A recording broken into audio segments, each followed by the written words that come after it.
A abertura dessa CPI aqui no estado, ela está acontecendo meio que porque se criou esse ambiente de CPI no Brasil por conta da CPI do Senado, ou realmente os deputados encontraram indícios razoáveis que justifiquem a abertura de investigação contra o governo do estado? Foi feita uma auditoria. É diferente, essa CPI ela tem uma diferença básica da CPI federal. Tem duas diferenças básicas. Aqui não vai ser tratado como polarização da luta eleitoral, não será. E segundo, que ela não será sobre o gerenciamento da pandemia. Será sobre contratações irregulares objetivamente. Essa auditoria apurou dezenas de processos, não apurou todos porque não tinha estrutura para isso. Dezenas de contratações feitas pela CESAP. Dessas contratações, 12 foram encontradas irregularidades ou indícios de irregularidades muito fortes. Muito fortes. Eu me atrevo a dizer que tem casos aqui que já está constatada a improbidade. E eu posso até citar o porquê, o número do processo. Selecionamos 12 processos, com a documentação, com a cópia do processo, trabalho feito com muita seriedade. E agora vai se apurar, porque pode ser que, da apresentação de novos documentos, de depoimentos, se constate que não houve. O senhor disse que pode citar. Pode citar? Posso citar. Foram 12 processos. Deixa eu colocar aqui o óculos, se ele não embaçar com a máscara, porque agora está assim, você bota o óculos, São 12 processos. A da contratação do hospital de campanha do Arena das Dunas.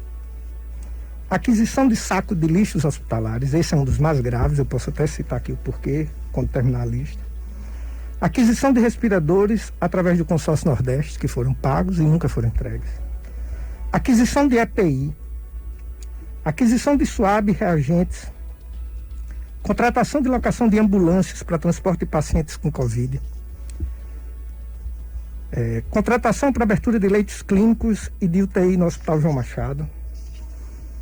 Aquisição de 15 ventiladores pulmonares, dos quais 14 jamais funcionaram. Manutenção de ventiladores pulmonares. Aquisição de filtros para ventiladores pulmonares e contratação de pesquisas do estado do Piauí. E propaganda do governo paga com recurso do Covid. Esses processos, eles custaram 12 milhões de reais aos cofres públicos. Essas contratações somam ao todo 12 milhões. Eu vou dar exemplo do processo dos sacos de lixo, uma coisa muito básica.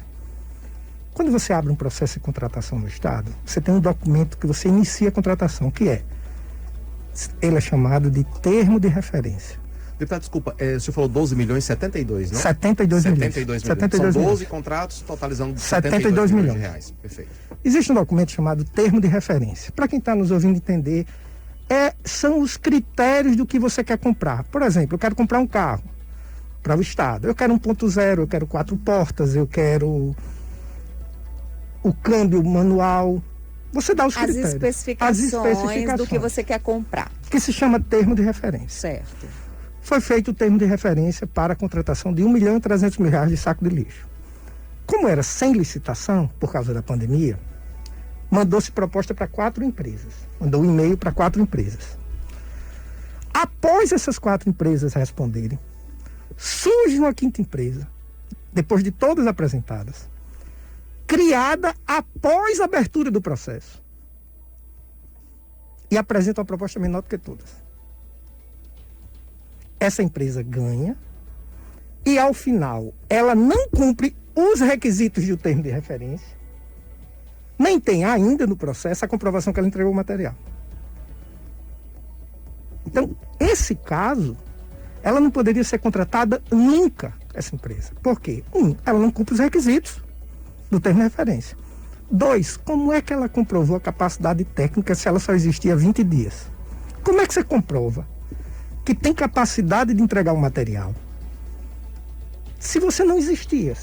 É uma contratação emergencial para a área da saúde, numa pandemia que tem centenas de pessoas morrendo.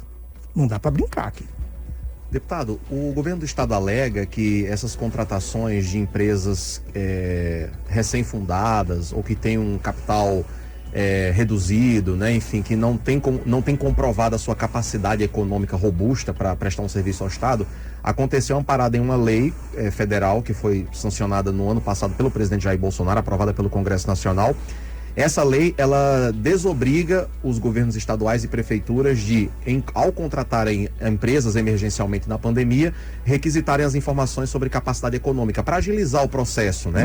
Todo de contratação. Então, o governo alega que a contratação, ela é legal nesse sentido, porque está amparada por essa lei emergencial, aprovada pelo Congresso e sancionada pelo presidente Jair Bolsonaro. Não exime aí a lei não diz isso. A lei não diz isso. A lei, ela tira uma série de atos burocráticos para agilizar. Mas ela não diz que você pode contratar empresa que não tem capacidade de entregar o serviço, não. Essa lei não existe. Essa lei não existe. Não existe lei que diga, você pode contratar uma empresa, não interessa se ela tem capacidade de entregar o contrator. Isso é fora da lógica da vida. Você não vai comprar nada na sua vida de empresa que tem capacidade de entregar. Eu vou dizer mais. Tem um processo de aquisição de EPI que tem um parecer do Controlador-Geral do Estado, nomeado por Fátima Bezerra, que diz, não contrata esta empresa porque ela não tem capacidade de entregar. Não sou eu que estou dizendo. Eu posso ler o parecer do procurador? Por favor, deputado. Parecer da Procuradoria-Geral do Estado, no processo de aquisição de EPI, ganho pela empresa Leão Serviço e Comércio Varejista da Paraíba, com uma série de investigações do Ministério Público, essa empresa. Entretanto, com fins de evitar eventuais prejuízos ao órgão, é recomendável ao gestor que analise os riscos que envolvem uma contratação de valores vultuosos quando realizada com fornecedor de capital social inferior a 10% do montante contratado, bem como com empresa recentemente aberta que tenha menos de 1 ano de criação. Quem disse isso não fui eu, foi o Controlador-Geral do Estado, e ele disse de forma correta. Kelps, então você está dizendo que essa empresa fez corrupção? Não, estou dizendo nada disso. A gente não pode fazer pré-julgamento. A gente não pode transformar a CPI em circo, nem triturador de reputação. Mas nós precisamos não investigar isso, é melhor fechar a Assembleia e não ter deputado estadual. Ô, deputado. Ana, o governo do Estado se pronunciou a respeito desse processo ontem, só para a gente trazer aqui o outro lado. O governo do Estado informou em nota que, de fato, essa recomendação existiu do Procurador-Geral, da Controladoria, Geral do Estado para a CESAP, mas que não era impeditivo para a compra, e o Estado alegou que insistiu na contratação dessa empresa, mesmo com essa recomendação contrária da Controladoria Geral do Estado, porque a empresa ofereceu um valor muito mais barato, e com isso o Estado economizou mais de R$700 mil. Se o Estado tivesse ignorado essa recomendação, aliás, tivesse acatado essa recomendação e contratado a segunda colocada, por exemplo, contrataria o mesmo produto por um valor R$735 mil mais caro. E no fim das contas a empresa acabou sim prestando o serviço ao Estado e oferecendo os equipamentos de proteção individual. Eu vou lhe fazer a seguinte pergunta. Um parente nosso, eu tenho um professor de direito que diz assim, exemplo bom a gente dá com os outros, exemplo ruim a gente dá com a gente. Então eu vou botar esse exemplo para mim. A minha mãe está doente. Eu chego na farmácia e vou comprar o remédio. Ela está com risco de vida. Eu meto, tem esse que é mais caro, mas é garantido. Mas tem esse que é um remédio que foi lançado agora, é mais barato, mas a gente não tem garantia. A gente compra qual? O mais barato? Ou que a gente tem certeza que vai proteger a vida da mãe? A gente está falando de uma pandemia. Mas não está sendo questionada a qualidade do produto, e sim não, também, a capacidade da empresa fornecer ele ou não. Ele não questionou aqui a qualidade do produto, porque a qualidade do produto ainda não tinha sido entregue. Sim. Inclusive, nesse processo, não tem as comprovações da prestação de serviço ainda, não. Você não pode fazer compra na saúde só pelo preço, Tiago. Ainda mais numa pandemia que tem gente morrendo. Olha, no meu gabinete morreram 3 pessoas. Eu perdi mais de 10 grandes amigos na pandemia. Todas as pessoas que estão ouvindo essa entrevista, ou vendo pelo YouTube, perderam parentes e amigos. Se por um lado a gente não pode transformar a CPI em caças às bruxas, a gente não pode deixar de apurar. Essa nota do governo, eu sou advogado. É claro que não é vinculante. Nem um parecer de procurador, nem de controlador, isso é básico dele, não é vinculante. Mas gestor que tem juízo, experiência e compromisso, ele segue.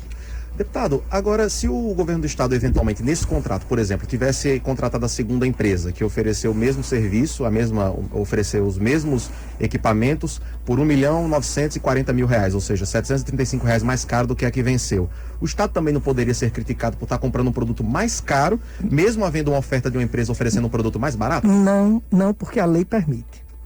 Não, mas segundo o governo, a lei também permite a contratação sem a declaração da capacidade econômica. Eu não conheço essa lei. O senhor discorda? Não é só capacidade econômica. Não foi só isso que ele falou. O procurador disse textualmente aqui. O controlador disse textualmente aqui. Bem como empresa recentemente aberta que tem menos de um ano de contratação. O que é que ele quis dizer com isso? Não há comprovação de capacidade técnica dessa empresa para prestar esse serviço. E mais, vamos voltar ao remédio do médico lhe indicando, lá na farmácia. Quando ele indicar o mais barato, eu disse, tem mais, essa empresa que fabrica esse remédio tem 10 processos de investigação no Ministério Público contra ela. Você comprava esse remédio de parente seu, mesmo que fosse mais barato? Então, isso, você quando vai fazer a contratação, em especial na área da saúde, no meio de uma pandemia, você não pode levar em consideração só o preço. Eu vou dar um exemplo que ontem eu dei em uma entrevista aqui em outra Rádio Natal. Chegaram muitas denúncias de superfaturamento quando a gente estava fazendo auditoria. E a gente foi checar com calma. De fato, o Estado comprou respiradores e outros equipamentos e você via outros municípios comprando mais barato, bem mais barato. Quando você ia olhar com calma, com isenção, você via que a compra não foi irregular. Por quê?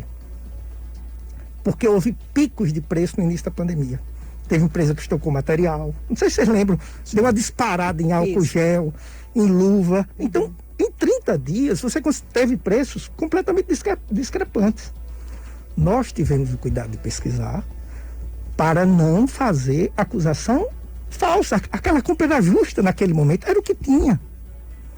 Se teve esse cuidado para a gente não entrar, poderíamos agora estar buscando manchete, dizendo, ó, o Estado comprou por tanto e a Prefeitura comprou por tanto, mas das pesquisas que a gente fez, em muitos casos, a compra foi justa. Esse caso aqui não. Esse caso precisa ser investigado, não há pré-julgamento. Mas todos os indícios aqui são de que, inclusive pelo parecer do procurador, são de que ele precisa ter uma investigação, até pelo histórico da empresa, de ter várias investigações abertas no estado onde ela é sede.